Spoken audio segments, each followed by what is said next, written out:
મળતા સમાચાર મુજબ જે પ્રમાણે હાલમાં ગીર પંથક અને બૃહદ ગીરની અંદર જે એશિયાઈ સિંહોને ધડાધડ પકડવામાં આવી રહ્યા છે. વન વિભાગ કોઈપણ જાતના આયોજનો વગર જ્યારે સિંહોને પકડી રહ્યું છે એ ખૂબ જ ગંભીર બાબત છે.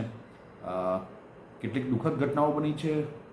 સિંહોએ મનુષ્ય પર હુમલા કર્યા છે અને એમનો ભોગ લીધો છે. તો જે કસૂરવાર સિંહો છે એને પકડવાની જગ્યાએ અન્ય રેન્જો કે જ્યાં આગળ કોઈ હુમલા થયેલ નથી અને જ્યાં આગળ વર્ષોથી શાંતિનું વાતાવરણ છે એવી જગ્યાએથી પણ સિંહોને પકડવામાં આવી રહ્યા છે.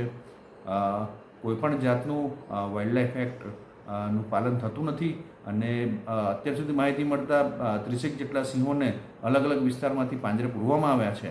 તો આ ખૂબ જ ગંભીર બાબત છે. વન વિભાગ સિંહ સંવર્ધન, સિંહ વ્યવસ્થાપન ની અંદર નિષ્ક્રિય પુરવાર થયું છે એનો ઢાંક પીછોડો કરવા માટે સિંહોને પકડી અને પાંજરે પૂરી અને માત્ર સંતોષ મનાવી રહ્યા છે. અત્યારે જે વિવાદ થયો છે કે મનુષ્ય પરના હુમલાનો, તો એ બાબતમાં કોઈપણ જાતના સંશોધનો કર્યા વગર માત્ર ને માત્ર ધારીગીર પૂર્વ અને શેત્રુંજી ડિવિઝન આ જે બંને વિસ્તારની અંદર સિંહોને ધડાધડ પકડવામાં આવી રહ્યા છે અને અત્યારે એવી પોઝિશન કરી છે કે સિંહ દેખો ત્યાંથી એને પકડો. આ રીતની જે નીતિ વન વિભાગે અમલમાં મૂકી છે તે ખૂબ જ ગંભીર બાબત છે.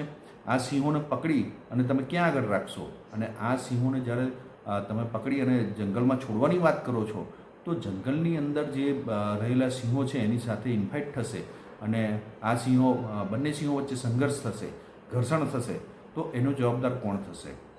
જે પ્રમાણે વર્ષોથી રેવન્યુ વિસ્તારની અંદર સિંહો આવ્યા છે અને બૃહદ ગીરની જે રચના કરી છે ત્યારબાદના એના વ્યવસ્થાપનો કરવામાં વન વિભાગ વામણું પુરવાર થયું છે.